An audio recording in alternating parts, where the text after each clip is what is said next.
Sir రీసెంట్‌గా 'బుద్ధా వెంకన్న' గారు junior NTR గారి మీద చేసిన కామెంట్ చూస్తే తెలుగుదేశం జూనియర్ ఎన్టీఆర్ గారిని బహిష్కరించింది అని చెప్పేసి బయట పోట్రే అవుతుంది సార్.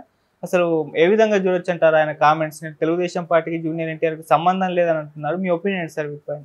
యాక్చువల్‌గా సంబంధం లేదు కదా! నిజంగా కూడా సంబంధం లేదు. అదే ఆయన చెప్పాడు. కాకపోతే ఎందుకు ప్రకటించాల్సి వచ్చింది? సంబంధం ఉందా లేదా అనేది లేదనేది అందరికీ తెలుసు. జూనియర్ ఎన్టీఆర్ ఏ రకంగా కూడా తెలుగుదేశం వాళ్ళకి మద్దతు ఇవ్వడం కానీ ఏమీ చేయలేదు. అట్లనే ఆయన అల్లు అర్జున్ లాగా నా ఫ్రెండ్ ఈయనని చెప్పి నానికో, నా ఫ్రెండ్ అని చెప్పి వల్లభనేని వంశీకో అట్లా కూడా చేయలేదు. ఇప్పుడు అల్లు అర్జున్ చేసిన ధైర్యం కూడా ఎన్టీఆర్ చేయలేదు. ఎందుకు చేయలేదంటే ఆయనది వేరే సెన్సిటివ్ వ్యవహారం. ఏమాత్రం చేసినా వైసీపీ వాళ్ళు దాన్ని ప్రొజెక్ట్ చేస్తారు, దాంతో ఇతని మీద అటాక్ చేస్తారు తెలుగుదేశం క్యాంప్ అంతా. ఆ రకంగా అనవసరమైన పెంట తన సినిమాలకి అనవసరంగా ఇబ్బంది అవుతుంది. రేపొద్దు నెగిటివ్ క్యాంపెయిన్లు చేయడం, తన సినిమాలను ఆడించకుండా ఉండడానికి ట్రై చేయడం, ఒక హేట్రెడ్ తన మీద క్రియేట్ చేస్తారు. అందుకని సైలెంట్గా ఉంటే సరిపోతుందని ఎన్టీఆర్ సైలెంట్గా ఉంటున్నాడు. అందుకని అతను ఇటు తెలుగుదేశం క్యాంప్ వైపు వెళ్ళలేదు, ఇటు వైసీపీ వైపుకి కూడా వెళ్లకుండా తటస్థంగా ఉండడానికి మ్యాక్సిమం ట్రై చేస్తున్నాడు. నాకు తెలిసి చాలా మెచ్యూరిటీగా జూనియర్ ఎన్టీఆర్ బిహేవ్ చేస్తున్నాడు. ఎక్కడ అసలు నోరిప్పి ఏ రకమైన కామెంట్లు చేయడం కానీ ఏమీ చేయట్లేదు. అయినా కూడా వీళ్ళకి కోపంగా ఉంది. అంటే ఇప్పుడు అక్కడ వాతావరణం ఎలా ఉంటుందంటే ఆంధ్రప్రదేశ్లో నువ్వు నా వైపు లేదంటే నువ్వు నా ఎనిమినే అన్న ఇది వచ్చేసింది. నువ్వు ఉంటే నా వైపు ఉండాలి, నేను మధ్యలో ఉంటాను సార్, అటు పోను ఇటు పోను అంటే కుదరదు. నువ్వు అటున్న పో, లేకపోతే నా వైపు ఉన్నారా, నువ్వు మధ్యలో ఉంటే కూడా నువ్వు అటువైపు ఉన్నట్టుగానే నేను లెక్కేసేస్తా అని వీడు అంటాడు, వాడు అంటాడు. సో మధ్యలో ఉండే వాళ్ళకి ఇద్దరి నుంచి దొబ్బులు అనమాట. సో దాని బదులు ఈ బాధపడించేలాగా ఏదో ఒక గ్రూప్లోకి వెళ్ళిపోదామని చాలామంది హాయిగా ఏదో ఒక గ్రూప్లో ఉంటే కంఫర్టబుల్గా ఉంటుంది. ఎందుకంటే ఈ గ్రూపు నిన్ను ఓన్ చేసుకుంటుంది, ఆ గ్రూపు తిడతా ఉంటుంది, పర్వాలేదు ఎందుకంటే వీళ్ళ సపోర్ట్ ఉంది. సో ఇది ఈ వాతావరణం వచ్చేసింది. ఎవరైనా బ్యాలెన్స్గా ఉంటాను, నేను ఇండిపెండెంట్గా ఉంటాను, నా సొంత నిర్ణయాలతో నేను వెళ్తానంటే కుదరదు అనమాట. ఎవరైనా అంటే కొద్దిగా ఇన్ఫ్లుయెన్షియల్ పర్సన్స్, వీళ్ళు మామూలు ఆర్డినరీ పీపుల్ ఎవరి వైపు ఉన్న పెద్ద ఫరక్ ఏమి ఉండదు.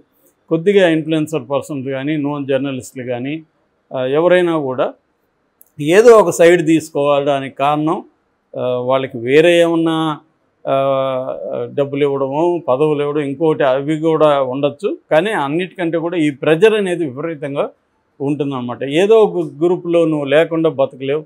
నువ్వు నీకు ఫ్రెండ్ సర్కిల్ అంతా ఒక గ్రూప్లో ఉంటుంది, నువ్వేమో వీళ్ళతో విభేదిస్తావు. మెల్లమెల్లగా ఈ గ్రూపు దూరం పెట్టేస్తూ వస్తుంది. వాడు మనకి ఎనిమి అని ప్రచారం చేస్తూ వస్తుంది. అవతలేమో ఆ గ్రూప్ నిన్ను ఓన్ చేసుకోరు, యువతలేమో వీళ్ళు డిజోన్ చేసుకుంటారు. మధ్యలో ఏం చేయాలి వీళ్ళకి అనేక సమస్యలు ఉండొచ్చు, అనేక పనులు పడవచ్చు. తన సర్కిల్లో తనకు ఉండాలి కదా, ఒక మనిషి అంటే ఒక సర్కిల్ అనేది ఉండాలి కదా. ఇప్పుడు ఏమైపోయిందంటే ఆ సర్కిల్ అనేది పార్టీ సర్కిల్ లాగా అయిపోయింది. అంటే సమాజమే పార్టీ సమాజంగా విడిపోయింది. నువ్వు వైసీపీ వైపున ఉండాలా, తెలుగుదేశం వైపున ఉండాలా, మధ్యలో ఉంటానంటే కుదరదు. సో ఇది ప్రాబ్లం. ఒకవేళ వైసీపీ వైపు ఉంటే తెలుగుదేశం వాళ్ళందరూ నేను బాయ్కాట్ చేస్తాను, నీకు సరిగా మాట్లాడరు, వీడు పేటీఎం డాగ్ అంటారు, ఇంకొకటి అంటారు, ఇలా అటాక్ చేయడం అనేది జరుగుతుంది.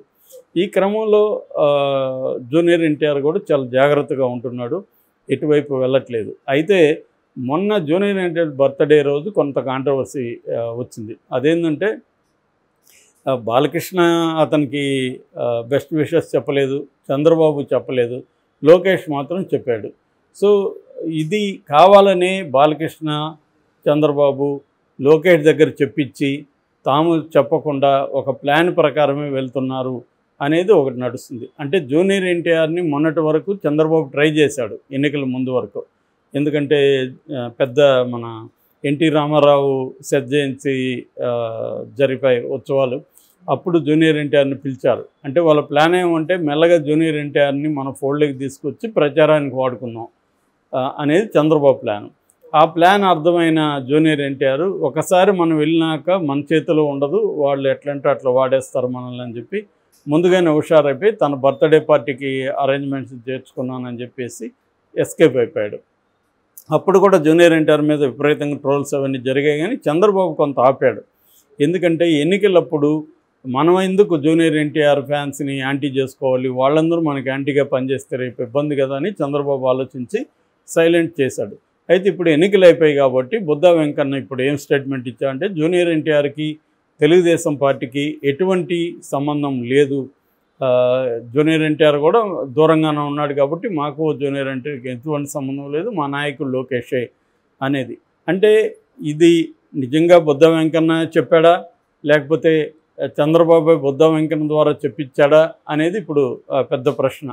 చాలామంది అనుకునేది ఏమంటే మన లోకేష్ని ప్రెసిడెంట్ చేయాలని నిన్న స్టేట్మెంట్ కానీ, జూనియర్ ఎన్టీఆర్ మాకు సంబంధం లేదనే ఈరోజు స్టేట్మెంట్ కానీ, ఈ రెండు కూడా చంద్రబాబు బుద్ధా వెంకన్న ద్వారా చేయించాడు అనేది ఒక ఇది మామూలుగానే చాలామంది పొలిటికల్ లీడర్స్ ఇలాంటివి గిమ్మిక్కులు చేస్తుంటారు. అంటే తమకు కావాల్సిన దాన్ని ప్రజలు అడుగుతున్నట్టుగా ప్రజల డిమాండ్ మేరకు మేము చేస్తున్నాం అని చెప్పాలంటే ముందు ప్రజలు డిమాండ్ చేయాలి. ప్రజలంటే ఎవరు? వీళ్ళని ప్రజలుగా క్రియేట్ చేసి వీళ్ళు డిమాండ్ చేస్తుంటే ప్రజల డిమాండ్ మేరకు మేము లోకేష్ని ప్రెసిడెంట్ చేస్తున్నాము, పార్టీ డిమాండ్, పార్టీ నాయకత్వం, పార్టీ క్యాడర్ అంతా డిమాండ్ చేస్తున్నారు, లేకపోతే నాకు లోకేష్ని ప్రెసిడెంట్ చేయాలని లేదు కానీ పార్టీ ప్రజల కోరిక మేరకు నేను చేస్తున్నాను అని రేపు పొద్దున చెప్పచ్చు.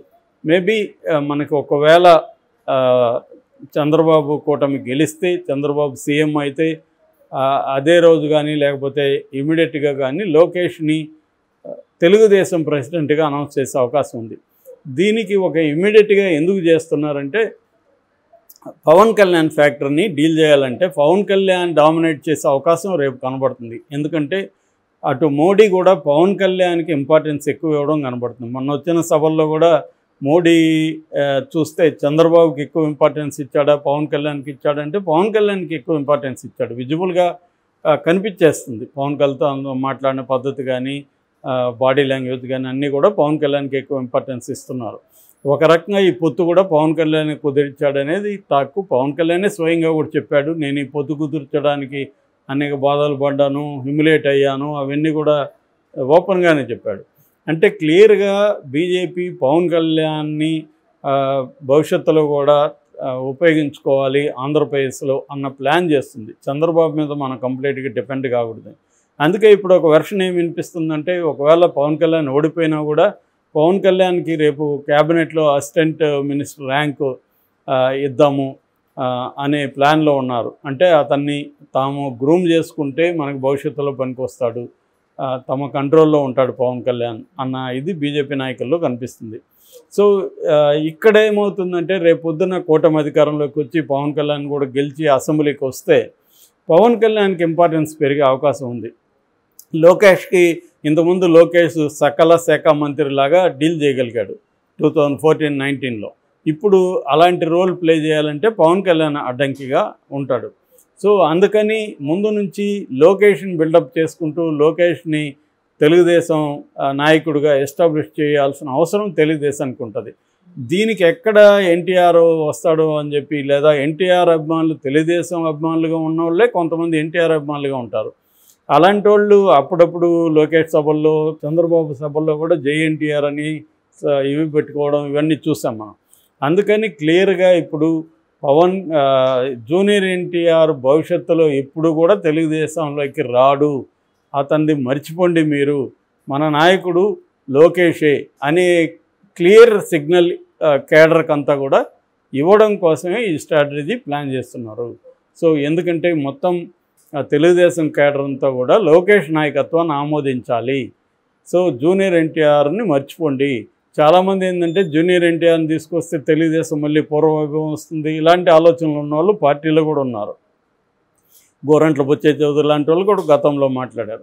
అందుకని వాళ్ళందరికీ ఒక మెసేజ్ వెళ్ళింది ఈరోజు. ఏంటంటే జూనియర్ ఎన్టీఆర్కి కంప్లీట్గా పర్మనెంట్గా డోర్స్ క్లోజ్ అయిపోయినాయి, ఇంకా జూనియర్ ఎన్టీఆర్ అనే పేరు మీరు ఎత్తకండి, లోకేషే మన లీడరు, కాబోయే లీడరు లోకేషే, చంద్రబాబు తర్వాత లోకేషే ఉంటాడు, లోకేష్ వల్లనే